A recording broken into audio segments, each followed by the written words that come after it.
Dubai, Dubai, Dubai. I am very excited about making this video today. However, I do have a quick disclaimer.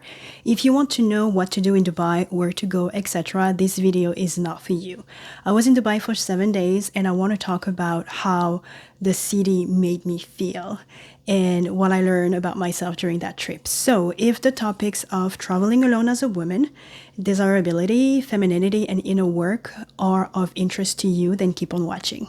Hi lovely people, my name is Layla. Welcome to my channel where I talk about personal development, inner work, and my life in Seoul, South Korea. I went to Dubai on January 19th and returned to Seoul on the 26th. The purpose of my trip was to attend a Kizomba festival. Kizomba is my #1 passion at the moment. So when I travel, I try to combine dancing, aka going to festivals, with visiting new cities. I arrived on Friday night, and from then on until Sunday night, it was all about the festival. All I did was sleep, eat, and go to the venue where the classes were held in the morning and the parties were held in the evening until 4 a.m. The rest of the week was spent discovering the city of Dubai. I have so much I want to discuss with you, so check the description box for the video timestamps. Have you ever traveled not knowing a single soul in the city you're going to? If yes, please let me know in the comment section where you went and why. For me, this was the very first time. It did not occur to me that what I was doing was outside of my comfort zone. Why? Because although I knew nothing about Dubai, I knew how much I loved Kizomba.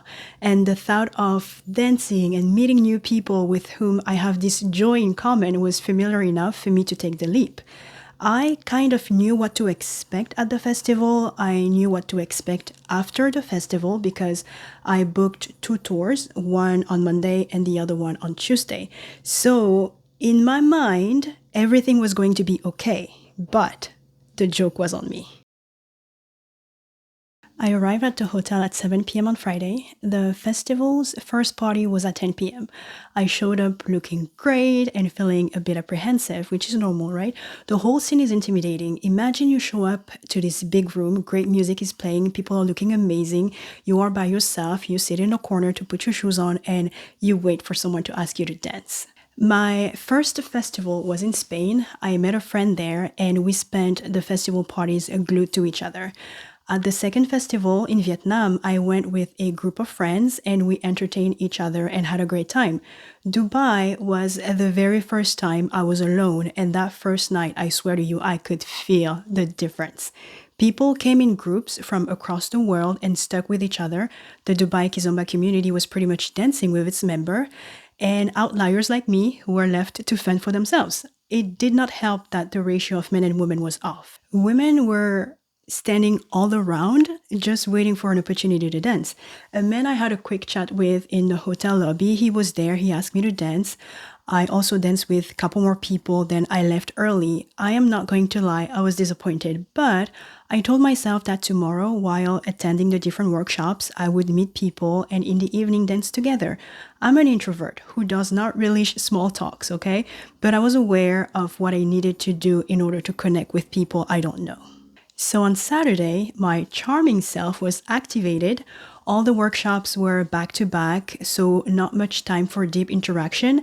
And there were a lot of, quick conversations and smiles here and there. During lunchtime, I made friends with a lovely woman. She and I ended up having lunch together and connecting on new beginnings and taking risks and living our best lives and spirituality. I could tell I attracted her to my field. The workshop continued and there was a 2 to 3 hour practice time afterwards. People asked me to dance. I asked people to dance. I was having a great time. And then my limiting belief kicked in. What if I dance with most of them now? What about tonight? They might not ask me. So let me stop and go back to the hotel and come back for the party later. Big mistake. The night party was pretty much the same as the night before, although I had this amazing 20-minute session with this guy, which honestly made my evening. My ego only chose to remember 2 instances towards the end of the evening. One of them was me asking someone who used an excuse as to why they couldn't dance with me but said yes to someone else 5 minutes later. At that time, there was another guy also who asked me to dance and jokingly say to me, I saw you sitting there for a while. I thought I'd rescue you. I was actually waiting to dance with one of the teachers, but that's besides the point. I saw one as a rejection. I saw the other one as an attack. Your girl was triggered. Unlike Friday, I was proactive in asking people to dance with me. People I briefly connected with during the workshops came up and danced with me, but overall, I spent more time sitting than dancing. It felt like a waste of time. I could sense the desperation coming over me, and that was my cue to go back to the hotel. I've done enough inner work to know when I'm triggered and to know how to handle the situation. So I went back, I cried to let go of all the feelings that did not serve me. Then I journaled about it extensively and I went to bed. On Sunday, the last day of the festival, I attended all the workshops and had a blast. I was no longer concerned with connecting with people. I had given up since the results weren't that overwhelming. I was also contemplating not bothering to come to the evening party, but I love the African dress I had brought and I had nothing else to do anyway. So the last workshop was a choreography class, and since there were more women than men, I decided to skip it and go to the hotel early. In the lobby of the venue, I heard someone talking. Something told me to stop and remove my earphone, and there she was sitting at a table. I asked her if she was talking to me, and she said yes. She asked me if the workshop was over. I said I was over the whole thing. I asked her how she felt about the festival, and she was in the same situation as me, having the same experience. I could left it there, right? But something again told me, you know what, sit down and give her the time of the day. So we went from small talk to deep talk. And long story short, I knew why I had manifested her in my life. We went back to the hotel. We had dinner together, connected on so many levels. And talking with her just made me realize how much in my head I had been this entire time. I needed someone to pull me out, and she did just that. Having her at the party, hanging out and talking felt really comforting that Sunday night. Even though we didn't dance a lot, we had a good time. I returned to the hotel and journaled more, putting everything in perspective. I realized that my energy was demanding this entire time. I was demanding the festival to give me a great time. I was demanding people, stranger, to dance with me. No one owed me anything, yet I acted like they did. I was no longer like the queen of gratitude, and instead I was the queen of peasantry. No wonder I did not get what I desired. So Monday came, we went on a tour in the desert, packed with 6 hours of fun. We all had attended the festival and wanted to discover this side of Dubai. I was so excited. The day was filled with fun experiences and I marveled at everything.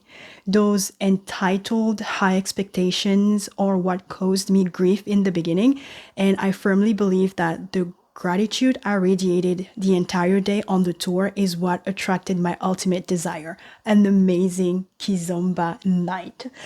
After the tour, I went to the festival after party with a group of people. That in itself is a different type of energy. There is excitement, joy, and confidence with that. The venue was gorgeous. A terrace on the 46th floor, I think, of a fancy building with a great view of Dubai. We danced in club basements in Seoul, okay? So that was inspiring to me. The view was inspiring to me. The music was amazing. I can't sit here and tell you without the shadow of a doubt that this was my best Kizomba night ever. I danced with all the guys I had under my radar, and some of them were out of this world amazing. The one who rejected me came to me and was like, hey, were you the person who asked me to dance? And I said, I needed to change my shoes first. I said, yes, with no animosity in my voice whatsoever. Then there was an apology. And the next thing you know, we were dancing for 20 minutes and I was learning all those next level moves. There was a lot of laughing and video, picture taking, memories being made, and dreams being created. That was an amazing, amazing night. Nothing was different, okay? It was the same festival, the same people. I even repeated an outfit. The skirt was the skirt from Friday night and the same type of music, but my experience was vastly different, borderline perfect, because I came with hope, not expectation. God taught me a masterclass and I appreciated that so much. I also have to give myself kudos for identifying my triggers and doing the work to get out of my funk. Something that could have taken me days happened in 24 hours. This is a testament to how working on yourself, getting to know yourself, doing your inner work, journaling, processing your feelings and your emotions are going to take you further in life. The dating market in Korea is very homogeneous. There aren't many options besides Koreans all over the place. I do not mind because I find Korean men to be attractive. I try not to have limiting beliefs around finding a long-term partner in Korea. I believe that if you do your inner work, you put yourself out there, you will be able to attract the right partner for you. I'm not the Lulu either, okay? I know that in this market, I am not the preference. I know that if all things are equal, I will not be the top of the list. And that doesn't lower my value in any way. I do not take it personal. I am super aware of the situation and I position myself in the dating market accordingly.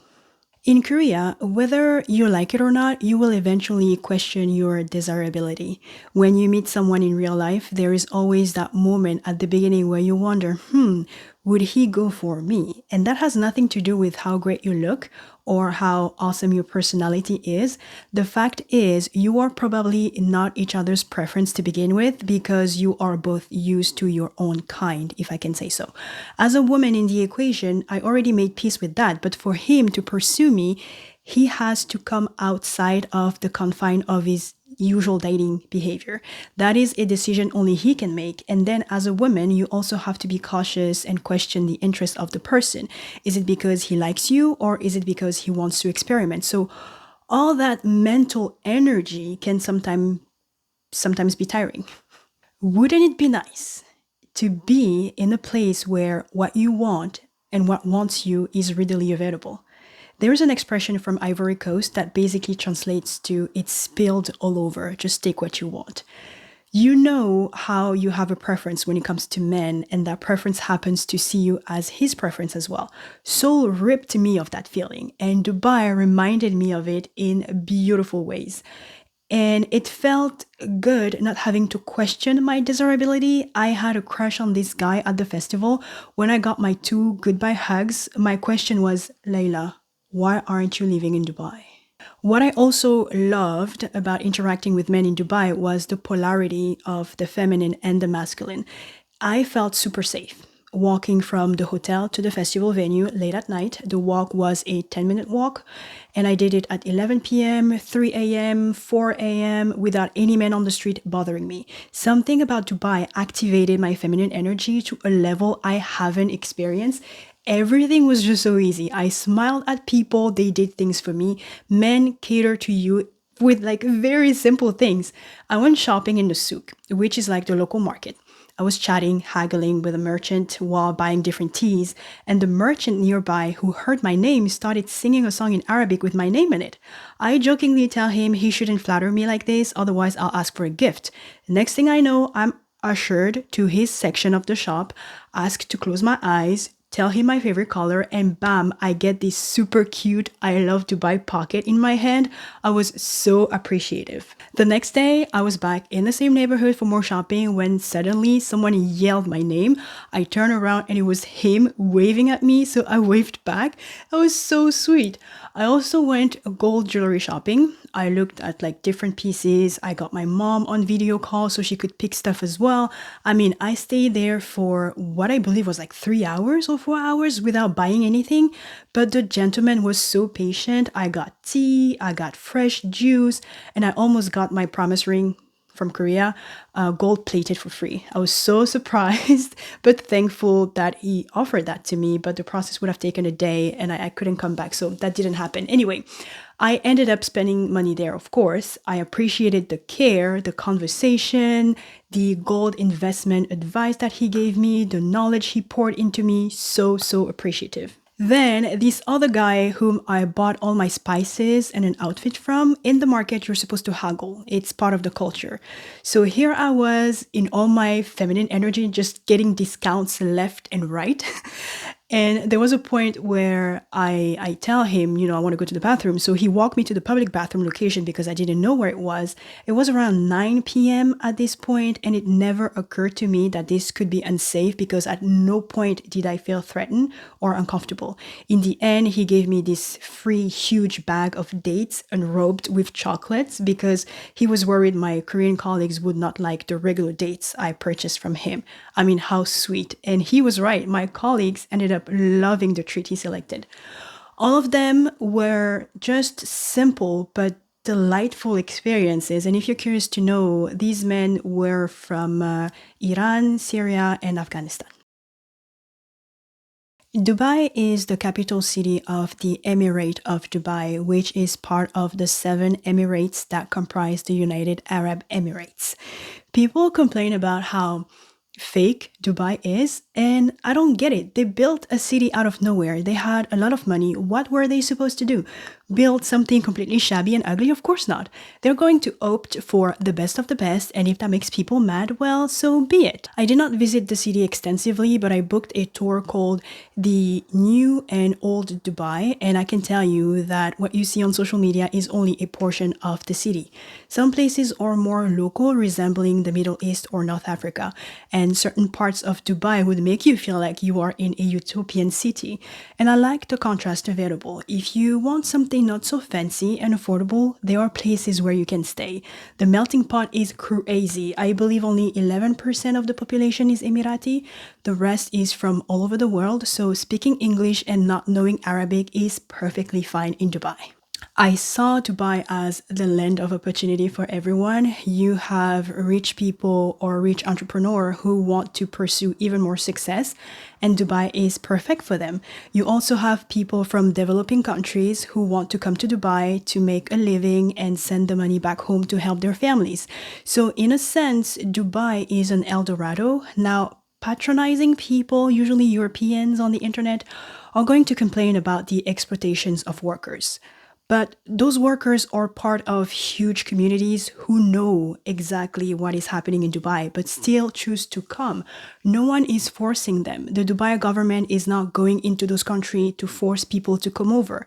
They come knowing the sacrifices that will be required of them and the benefits it will provide them. It is a capitalistic society.